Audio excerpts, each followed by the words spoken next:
Hey everybody, still here. Daily Market Pulse, Tuesday, June 17, 2014. So stocks are higher. They bounce nicely in higher volume on the exchanges. So good bullish day for the markets. Nice rebound after the pullback. And that's the VIX. We don't want to look at that, although we will in a minute. So once again, the Dow Jones decides it doesn't want to give me its candle. There it is.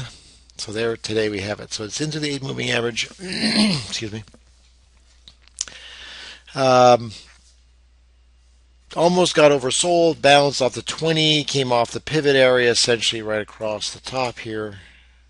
Right there. Came off the pivot. Bounced. 20s there as well. Doubles. So now you're looking to go back up toward 17,000 essentially right now. 17,000 is the target. And then we see what happens after that.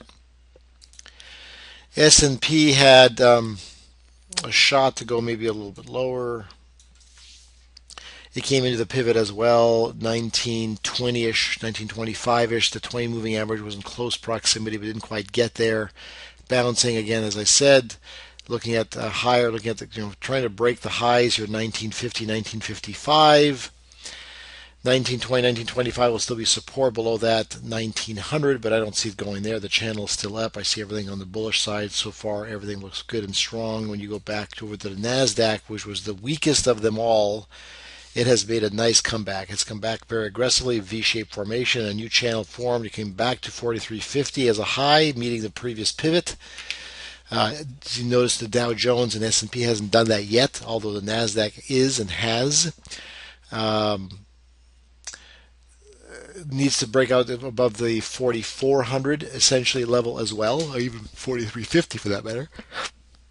Pardon me, 4350 first, and then eventually 4375, and then eventually higher and higher and higher. But right now, everything looks good and strong on the bullish side, with room still into 4400 plus. TSX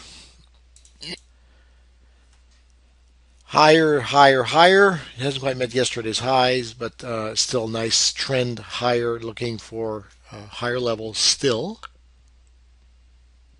I'm going to go right over the US dollar, Canadian dollar. It's been kind of sideways, choppy, moving around, looking like it's trying to stabilize across 108.50. May have done so now, looking for a bounce back toward 109.50 at this point.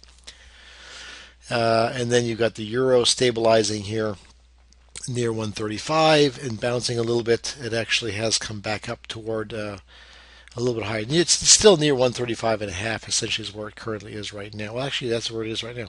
That's today's candle. So it dropped back down a little bit off the 8, but it's still holding 135.50 for the time being. Treasuries, as I said, were sideways in a neutral, very volatile range between 134 and 130, well, more like 135 and 136, pardon me. It needed to get over 136 to have a shot at 137. Over 137, clearly we could get at 138, 139, but it came off the 20. It's below the 20 and above the 50, stuck still in a range. And the way the markets are looking right now, you note that the markets were at pivots on the upside. This is at a pivot on the downside. So anything below into 134 takes you much lower. It takes you out of the channel. It just breaks everything completely. This could get ugly toward the 200 near 130, 131 if it breaks below 134. The yen is holding well above the moving averages, and that's yesterday's candle. I think it pulled back just a little bit, but it's holding above the moving averages essentially and looking fine for now. Gold yesterday thrust back through 1280 temporarily, came off with an upper shadow, and then did the same thing, came right back toward the 20 and the 8 moving average.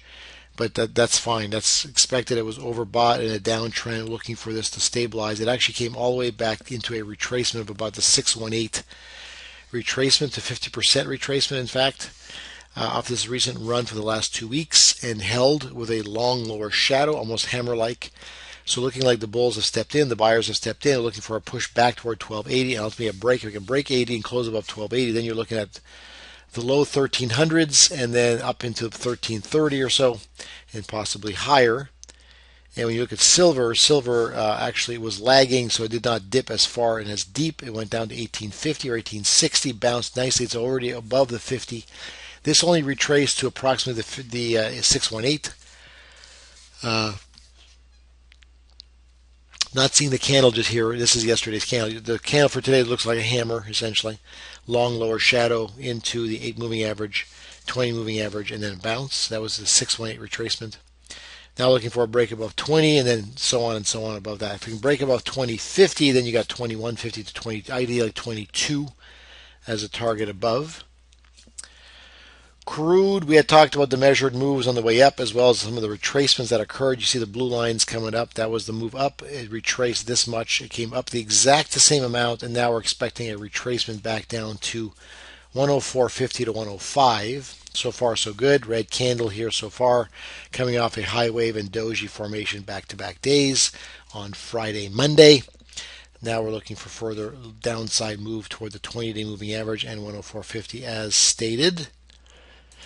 Small caps, nice bounce, kind of looking like the Dow Jones in a sense. There are your measured moves again, up, back, up, back. Now we're looking for a measured move into 121. The pivot is essentially 120 to 121. That's perfect. If that's the case, it needs to break this 118 or a 117 mark to 118 mark. And then you got a shot to 121, but that's what small caps are looking like with the golden cross having occurred just a couple days ago on Friday.